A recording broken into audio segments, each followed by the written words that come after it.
बोला रे अगर जाने ऐश में को ना जान दूं किसे न बस में। बोला रे अगर जाने ऐश में को ना जान दूं किसे न बस में। को ना जान दूं किसे न बस में, को ना जान दूं किसे न बस में।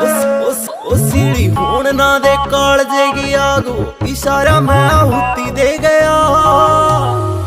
वो दे गया धक्के गला रेड रोज मन्ने लाल डब्बी के मैं जुट्टी दे गया, जुट्टी दे गया। वो पहली बार में बिठा के ले गया कार में, पहली बार में बैठा के ले गया कार में। बता मैं ऐसी जुट्टी दे गया, छोरा सोने वाली अमन राज के।